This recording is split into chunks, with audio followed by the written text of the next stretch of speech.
मुफ्ती रहीम दाद साहब के वीडियो देखने के लिए मुफ्ती रहीम दाद साहब के चैनल को सब्सक्राइब करें।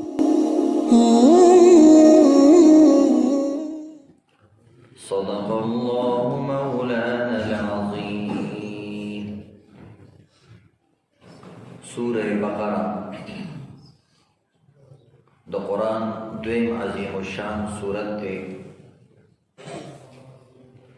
दी सूरत खुलासा और द अलिफ लाम मीम मुतालिक दर तस खबर बयान शवी। नन दी सूरत यो बला मुख्तसर खुलासा दर तबयानी। उलमाओ ख्वारी करे दा और मेहनत करे दे द लुई लुई सूरतों मुख्तसर खुलासी रा जमा करी दी। द दे द पारा के इंसान त पूरा सूरत याद नशी, खुदा सूरत खुलासा और त याद नो दा द कुरान द मज़ामीन ना दा सूरत द मज़ामीन ना खबरी च कुरान फलानी सूरत की घटे घटे फलाने मसले बयानी। नो दी हवाले सा सूरह बकरा पर सलूरी सोबान दे तकसीम दा। द आयत नंबर 1 ना आयत नंबर 96 पूरी मसला द तौहीद बयानी है। और तौहीद तासु ता बयान शवे द अल्लाह मुताल्लिक़ द अक़ीदो खबरी, द अल्लाह द वहदानियत खबरी। और बे द आयत नंबर 96 ना आयत नंबर 176 पूरी इस्बात रिसालत बयानी है। द नबी अलैहिस्सलातु वस्सलाम रिसालत मुख्तलिफ तरीक़ों सरा। और आयत नंबर 176 ना आयत नंबर 253 पूरी जिहाद फी सबीलिल्लाह बयानी है। और आयत नंबर 253 ना आयत नंबर 286 आखिरी आयत पूरी इन्फाक फी सबीलिल्लाह। इन्फाक वेले की अल्लाह बला के खर्च कवल योवी निफाक योवी इन्फाक। निफाक मुनाफिकत रही और चे अलिफ और सर मलगरे की इन्फाक नो दावी अल्लाह बला के नफाका कवल खर्च कवल। नो सलूर टिकी द सूरह बकरी खुलासा हुआ तौहीद रिसालत जिहाद इन्फाक। नो इंसान का दुम्र लुई सूरत पर सलूर टिकी के खुलासा द अल्लाह तौहीद बयानी की, द पैगंबर रिसालत बयानी की और जिहाद बयानी की और इन्फाक बयानी की।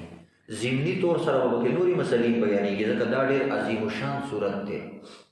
और हर अगर सूरत चिरागी को शुरू के अलिफ लाम राशि हुरूफ मुक़त्तआत न कम लफ्ज़ राशि बिया अगर सूरत के अल्लाह रब्बुल इज़्ज़त अजीब अजीब कमालात थी।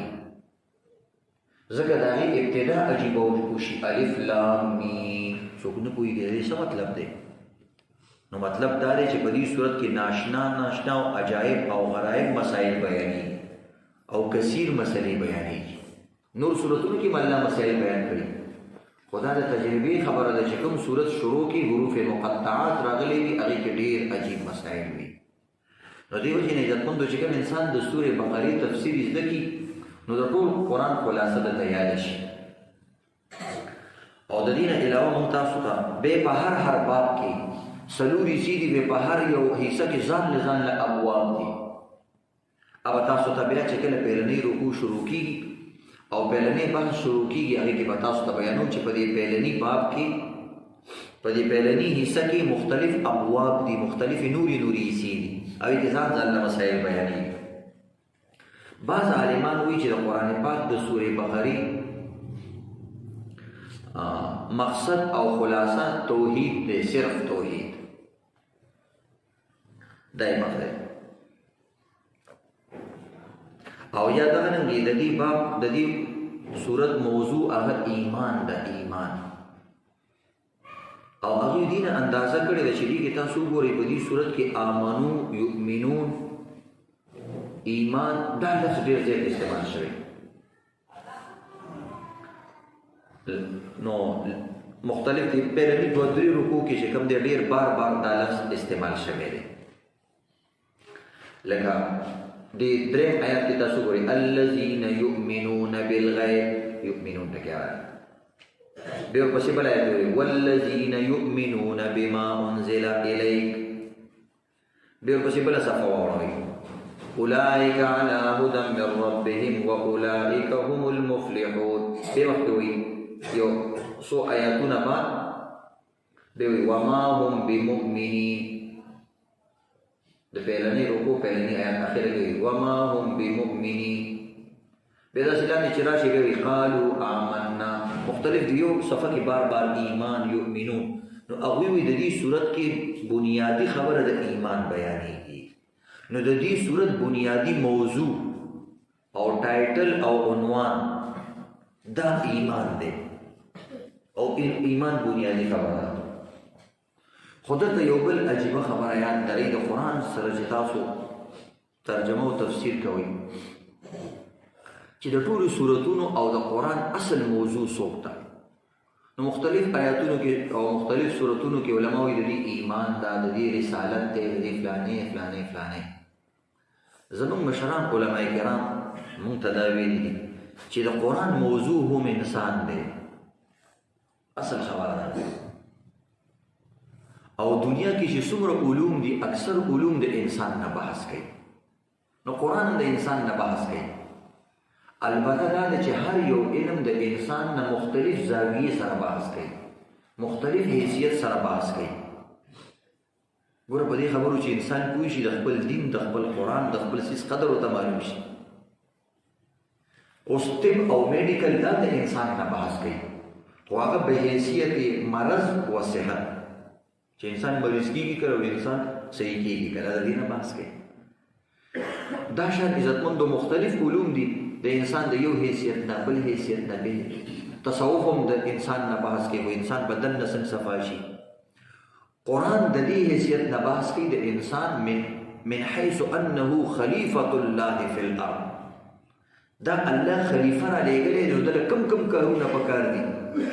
نو بیا توحید رسالت انفاق فلانه دا ټول د دې سره متعلقه مسلې دي. انسان له پکار دي چې د توحید عقیده، انسان له پکار دي چې د رسالت عقیده، انسان له پکار دي انفاق کوي، انسان له پکار دي دا کار کوي دا کار کوي دا کار کوي. نو الله رب العزت د خپل کتاب د دې انسان د پاره را لګلې او د مین موضوع او بنیادی بحث د انسان نه دی. نس آسان خبره او انسان سره متعلقه به سل مسلې دي، سل نم زیاتې دي. مثلا بحثونه هغه ټول د انسان لپاره دي. دا انسان به دا ټول مسائل څنګه خپل بدن کې راولي او د دې مسایلو به څنګه نفاذ کوي، نافذ کوي. کوم چې خپل بدن کې چې کوم خپل کور کې هغه کور کې، چې کوم معاشره کې، چې کوم ریاست سره تعلق لري ریاست کې. نو ګوره بحث د انسان دی او انسان سره متعلق به کله د ځاني، کله معاشري او کله د گاونډیانی تی ته تدبیر منزل وي، خپل کور وي، کله سیاست مدنیه خپل علاقې چم گاوند د دې خیال ساتل. بهرحال بنیادی خبره دا شو چې د قرآن موضوع هم انسان شو.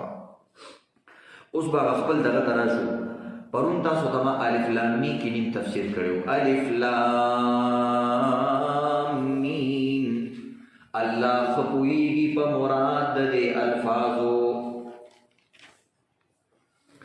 پرون درته د بیان شوی چې حروف مقطعات څه ته وایي او حروف مقطعات بارکه د علماء سره ده او حروف مقطعات او حکمتونه سری لس حکمتونه درته بیان شوی. نن د حروف مقطعات بارکه دو مذاهب درته بیانېږي. یو مذهب دا چې حروف مقطعات متشابهات دي او متشابهات هغه آیاتونو ته ویل کېږي یا هغه الفاظو ته قرآن کې ویل کېږي چې د هغې معنا الله ته پته وي، د الله نه سوا بل چا ته پته نه وي، یا الله او د الله رسول ته پته وي او د الله رسول هم چا ته د هغې معنی ښودلي نه. دې ته وایي متشابهات. دا متشابهاتونه دي. دویم قسم عالمان وایي چې د دې معنی شته، چې معنی شته نو بیا څه معنی دي او د دوی دوه مطلب وي. دا دویم قسم عالمان چې وایي چې معنی شته نو دوی دا نه وایي چې دا یقیني معنی دي. ځکه اصل مسلک هم هغه دی چې یقیني معنا او قطعي معنا هغه چاته نه ده معلومه. ځان ستړی کړي په احادیثو کې د الف لام میم معنا نه ده بیان شوې، د الف لام میم معنا نه ده بیان شوې، د هغې حکمتونه څه هغه درته بیان شو چې ولې نه ده بیان شوې، هغه ځان له مسله وه. اوس چې کوم عالمان وي بیان شوي د هغوی دوی وي ژوندي معنا ده یو وي یقیني بل وي ژوندي زما خیال چې دا معنا وي نو الله خو پوهېږي په مراد د دې الفاظو تصوراتي معنی بیان کړي نو بعضې صحابو بیان کړي بعضې تابعینو بیان کړي بعضې لوی لوی اولیاو بیان کړي دي بیا په دې کې داسې ساینسي او عجیبه عجیبه نکتې بیان شوي دي نوي جدید علماو په دې کې عجیبه عجیبه نکتې بیان کړي دي چې دې حروفو کې څه عجیبه عجیبه اشارات دي خو بیا هم هغه قطعي خبرې نه دي خو څوک انکار هم نشي کولی ځکه الله رب العزت قرآن کې وایي امام شافعي رحمت الله علیه وایي چې کوم ځای کې د متشابهات آیاتونو بحث راځي نو امام شافعي رحمت الله علیه وایي چې والراسخون فی العلم وی راسخون فی العلم پې پوهېږي راسخون فی العلم انبیا بیانه پس صحابه او کم اولیاء بعضوی باطینی علما یا چا له الله علم لدونی ورکړي خپل طرف نه علم ورکړي لکه عبدالله بن عباس په هر آیت د عجیبه عجیبه خبرې یو ځل ورته چا ویلي د نبي علیه الصلاة وسلام وفات قرآن کې شته ویلی هم شته کوم د قرآن کې نه دی بیان شوی قرآن لفظي ترجمه وګورئ ټول آیتونه یو ځای کې هم نه دی بیان شوی وایي د نبي علیه الصلاة وسلام عمر پکې شته وایي بلکل شته وایي کوم آیت کې بیان شوی هغه ورته ویلي چې ګوره سوره اذا جاء نصر الله د دې نه مخکې چې کوم سورت نازل شوی 62 نمبر سورت دی او د هغې سورت نوم دی سورت تغابن او د تغابن معنی د یو لویه حادثه یو لوی هلاکت وایي چې کله دغه سورت کې اخري آیاتونه راغلي نو هغې کې د اجل تذکره ده چې کله د انسان اجل راشي نه وروسته کېږي نه مخکې کېږي او سورت نوم دی تغابن وایي ما چې خبرې د مرګ کېږي او سورت نوم دی تغابن نو لویه حادثه را روانه ده نو 62 نمبر صورت دی ما په 63 کال چې شروع شي نو یو لوی کار به کېږي او د نبي علیه الصلاة وسلام د وفات د لویه حادثه چېرته په دنیا کې نه ده شوې نو اذا جاء صورت چې کوم دی هغه 63 نمبر صورت دی ما ته پته وه الله ما ته هغو دې چېرته درته پته لګېدلې وه وایي دا الله یو انسان له علم ورکړي دغه علم په اندازه باندې داسې خبرې کوي داسې د صحابو عجیبه ناشنا واقعیت دي یو ځل عبدالله بن عباس رضی الله تعالی عنہ چا تپوس وکړو د معاویه رضی الله تعالی عنہ خلافت قرآن کې شته ورته ویل شته ورته ویل یو آیت کې د معاویه رضی الله تعالی عنہ نوم نشته وایي نه دا خو اشاراتو نه معلومې الله لوی علما وله علم ورکړي وایي تا نه څه نه معلوم کړي چې هغه وایي د یو آیت نه ومن قتل مظلوما فقد جعلنا لوليه سلطانا علی کوم سړی چې مظلوم قتل شي نو موږ د هغه قریبي رشته دارانو له چې کوم د هغې واک او اختیار ورکوو وایي چې کله عثمان رضی الله تعالی عنه شهید شو نو د ده نږدې چې کوم دی حسن رضی الله تعالی عنه او د دې نه نږدې د معاویه رضی الله تعالی عنه وایي ما وویل چې معاویه رضی الله تعالی عنه ته به خلافت ملاوېږي ځکه الله قرآن کې وایي چې څوک ظلمن قتل شي د هغه اولیاو ته موږ هغه کیس او هغه ولایت او نگرانی سپارو نو هغه سره چونکې حکومت نو ما ویل الله به دوی ته سپاري د قرآن اشارات دي عجیبه عجیبه د دې مثالونه دي بهرحال دا حروف مقطعات والا یو عجیبه بحث دی او تاسو داسې ناشنا ګورئ امید دا دی چې دا به تاسو مخکې دا خبرې چېرته نه یې اورېدلي نو دا عجیبه خبرې دي خو زه ډېر اسان انداز کې دا چې کله موږ طلباو ته علماو ته بیانو بیا ګران الفاظو سره بیانو زه کوشش کوم چې ډېر اسانو الفاظو سره تاسو ته ګران مضمون هم څه نه څه بیان کړم نو دا د حروف مقطعات بحث دی دې ته متشابهات وایي چې کوم علماو معنی بیان کړي ژوندي معنی هغې کومې معنی بیان کړي چې د الف لام میم څه معنا ده اوس درته هغه معنی بیانوم عجیبه معنی دي یو معنا د دې دا ده بعض علما کرام وایي چې اسماء الصور وایي دا د دې صورتونو نومونه دي بس اسانه خبره دا نوم دی بل د دې صورت نوم دی عبدالرحمن ابن زید ابن اسلم وایي دویم نوم دا دی دا د اسماء الله دا د الله نومونه دي چې د الله نومونه شو داسې سړی ویل یا الله یا الف لام میم یا طه یا یاسین الله ته واس کوي خو چې ستا زړه کې دا کېږي چې دا د الله نوم دی یو صورت پکې دا دی خو بهرحال یا الله ویل بهتر دي چې کوم د الله خپل نومونه دي ځکه دې کې په اختلاف دی بعض وایي دا خو د صورت نومونه دي نو بیا صورت ته خو سړی نه وایي کنه یا الف لام میم درېیم نمبر دا دی اسماء القرآن دا د قرآن نوم دی دا ټول د قرآن نومونه دي، الف لام میم الف لام را. او څلورمه رائے دا ده د الله په صفاتو باندې دلالت کوي. دې کې یو یو ټکی د الله صفت بیانوي. الف لام میم، الف نه مراد د الله هغه نومونه چې د الف نه شروع شوي، لکه الله، احد، ازلی، ابدی. الف نومونه چې کوم شروع شوي الف کې هغه طرف ته اشاره ده. او دغه رنګې لام کې د الله هغه نوم ته اشاره ده چې لام پکې راځي، لکه لطیف. او میم کې اشاره ده چې د الله هغه نومونه چې میم پکې راځي، مجید، منان، مالک. دا د الله ډېرو نومونو ته پکې اشاره ده. پنځم قول دا دی چې د الف لام میم پوره یو سنټنس معنا ده، یو جمله ده. دا څنګه جمله ده؟ الف لام میم د دې معنا ده انا الله اعلم، زه الله یم ډېر ښه پوهېږم. دا بعض علما دا معنا بیان کړي. او د الف لام میم صاد معنا وشي الف لام میم صاد انا الله افصل، زه الله ښه فیصله کوونکی یم. او الف لام را مثلا انا الله ارا، زه الله کتونکی یم. دا ټول تاسو چې څه کوئ دا ماته پته ده چې تاسو سره او بیا به درسره څه کېږي. یا د دې مطلب دا دی د دې حروفونه د الله نعمتونو طرف ته اشاره ده. د الله نعمتونو، د الف نه مراد آلاؤه، د الله نعمتونه. د میم نه مراد مجده، د الله بزرګي. د لام نه مراد د الله لطفه، د الله نعمتونه. الف لام معنا شو د الله نعمتونه ډیر زیات دي، د الله شان ډیر اوچت دی، او د الله مهرباني ډیر زیاته ده. دا معنا یا د الف نه مراد الله، او د لام نه مراد جبريل، او د میم نه مراد محمد. دا عام معنا کې خلق اورېدلي. څه مطلب؟ انزل الله الكتاب على لسان جبريل الى محمد. الف لام میم، الله د جبريل په واسطه په محمد دا قرآن نازل کړی دی. دا د دې معنا شو د الف لام. خو دا ځواني باندې اتمه معنا ده الف الله محمدا فبعثه نبيا. الله خپل پیغمبر محمد رسول الله سره ډېر مینه وکړه، د مینې په خاطر دا محمد رسول جوړ کړو. دا د دې معنا د الف لام میم باندې. یا د الف معنا ده، د الف معنا ده چې الله او سره مینه وکړه. الله تعریف یې ورسره وکړه، مینه یې ورسره وکړه. د لام معنا ده لام الجاحدون. نو چې کوم منکرین دي هغه نبي علیه السلام سره باندې اعتراضونه وکړه. د دې میم معنا ده میم الکافرون فغیظو، الله کافران ښکته کړه او غوسه یې کړه، خپل پیغمبر یې اوچت کړو. یا صوفیه کرام د دې معنا کوي، وایي د الف لام میم کې د الف معنا د انا، د لام معنا د لی، او د میم معنا د منی. څه مطلب؟ الف انا سب کچھ میں ہوں، لام لی سب کچھ میرے لیے ہے، میم منی اور سب کچھ میری طرف سے ہے. میں سب کچھ ہوں، میرا سب کچھ ہے، اور میری طرف سے سب کچھ ہے. زه ارسه ما او دا ټول مرسه زما دي، او دا تاسو چې کوم دي دا زما دي.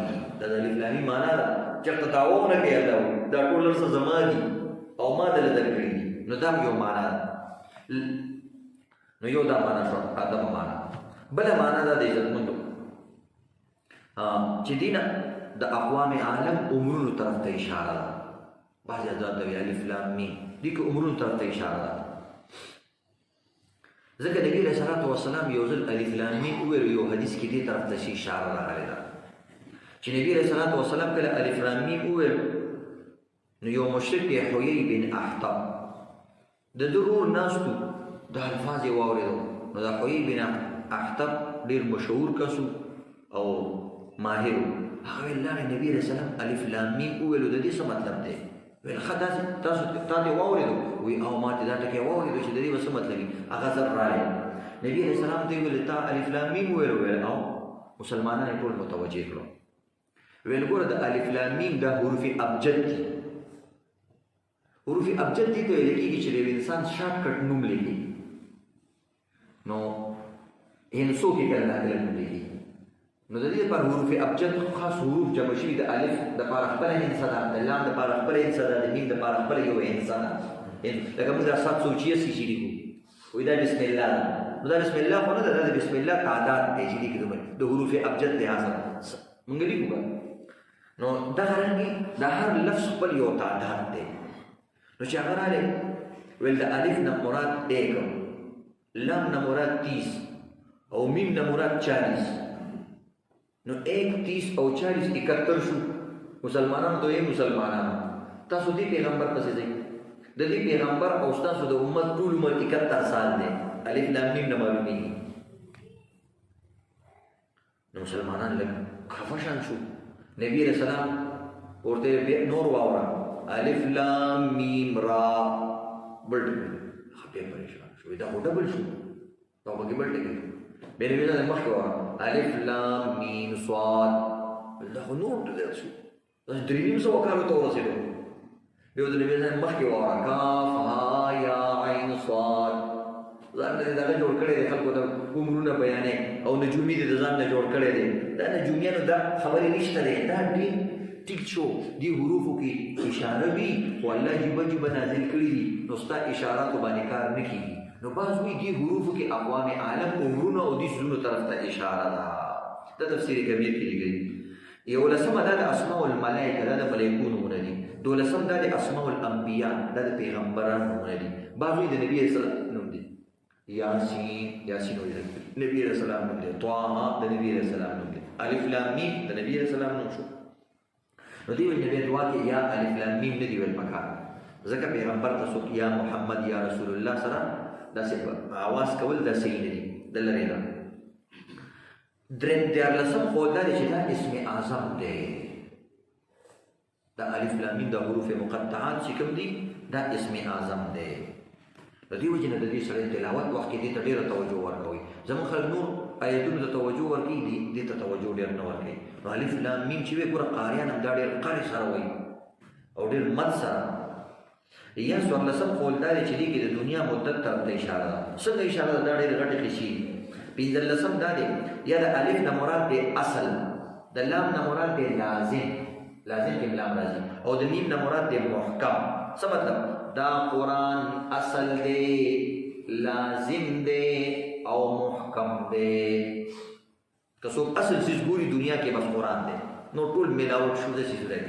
قرآن اصل دی او که یو سړی وایي چې دا کار خامخا کوم لازم، نو بس هم دا قرآن دی وایي. که یو سړی وایي چې دا به په کار راشي مضبوط دی، که محکم دی، د دې نه محکم څیز بل نشته دی. نو بهرحال دغه رنګې علامه ابن قیم رحمت الله علیه یو عجیبه اشاره دی حروفو کې لیکلې ده. وایي تاسو د الف لام میم ته سوچ وکړئ، په دې حروفو کې دا حروف چې کله انسان ادا کوي دا د دې خولې نه ادا کېږي. په دې خولې کې مختلف مخرجونه دي. یو ټکی د یو ځای نه ادا کېږي، بل ټکی د بل ځای نه ادا کېږي، بل د بل ځای نه ادا کېږي. وایي په دې الف لام میم کې الله د 3 مخرجونو والا الفاظ راوستي. نو مثلا او نو دې 3 مخرجونو دې 3 ټکو کې 3 خبرو ته اشاره ده. څنګه ده؟ وایي مثلا الف راوسته او حمزه دا اقصای حلق نه ادا کېږي. اقصای حلق ویل کېږي حلق اخري حصہ دا دغې نه ادا کېږي. نو اقصای حلق نه اشاره شوه زمونږ اقصا او اخري ځای چې کوم دی قیامت دی، قیامت طرف ته اشاره ده. او دا شان عزتمندو دویم چې کوم دی وسط حلق دی. نو لام چې کوم دی وسط حلق د حلق درمیان نه ادا کېږي، نو دې کې دنیاوي زندګي طرف ته اشاره شوه. او میم چې کوم دی دا بیا د دې شونډو نه شفتینو نه ادا کېږي. میم میم ور شونډو سره ویلېږي میم. نو دا نو دې کې ابتدای حلق څنګه یو ټکی د ابتدا نه، یو ټکی د درمیان نه، بل د انتها نه. دغه رنګې انسان باندې 3 جوړونه دي. یو ابتدا کې دا جوړ شوی، دویم اوس دا دنیا کې دی، دریم دا به آخرت ته ځي، اپس نه دی پیدا شوی. نو دې وجې نه خوالي کول پکار ده. 15 قول دا دی چې حروف ابجدو کې ما تاسو په الف لام میم نه 71 جوړېږي. اشاره شو پیغمبر ته چې کله دا صورت نازل شو چې پیغمبره 71 سال کې وستا د دې علم ته ورسېږي. او واقعي د حضرت عثمان رضی الله تعالی عنہ په دې دورونو کې په لکونو مربع میل ته ځمکه ورسېدله او خلافت ورسېدلو. بعض وایي 19 قول دا دی 13 چې دا د قسم الفاظ دي نو دا الله قسم خوړلی دی الف لام میم الله وی زما د قسم وی ذالک الکتاب لا ریب فی قسم درته کوم چې دې کتاب کې شکونه نشته دا ډېر بهتر کتاب دی زموږ استاد لپاره د دې نه علاوه نور اقوال ذکر شوي دي خو هغه کمزوري او اسرائیلیات اقوال دي اوس اخیری یو مسله چې آیا دا بعضې کسان د دې دا نقشونه په کورونو کې ساتي لوح قرآني ورته وایي دې ته لوح قرآني وایي نو آیا د دې ساتل څه کوي موږ څنګه چې د قرآن پاک ساتل په کور کې برکت دی دا د قرآن یو لفظ دی او بیا په دې کې دومره الله رب العزت خیر او برکتونه یې ښیي نو بس دا کور کې ساتل جایز دي څنګه سړی انسان یو آیت لګولی شي هم لګولی شي خو قرآن او حدیثو کې د دې خاص داسې بېل جدا فضیلت نه دی بیان شوی چې انسان یې بېل فضیلت بیان کړي چې نبي علیه السلام د دې باره کې دا ویلي دا ویلي دا ویلي داسې څه احادیث نشته نو د قرآن الفاظ دي الله د قرآن په هر لفظ کې قرآن کې چې ته د فرعون لفظ وې په دې تا ته ثواب ملاوي دا د قرآن یو برکت دی نو د دې وجې نه په حروف مقطعات که سړی د تعویض جوړ کړي یا ځان سره ځوړند کړي یا کور کې ولګي نو ناروا نه دی ځکه د قرآن آیاتونه دي او بهترین آیاتونه دي او دې ته پورې دا ویل شوي چې دا اسم اعظم دی خو احادیثو کې د دې باره کې څه خصوصي او سپیشل څه خبره نه ده راکړې د دین هره مسله په خپل هغه ځای کې یو کېټګرۍ کې ډېرې به اوچتې هم نه ښکته کېږي هم نه ځکه د قرآن الفاظ دي نو بهرحال که څوک ځان سره ساتي ګنجایش شته خو سنت طریقه به نه ګڼي یا لازم به نه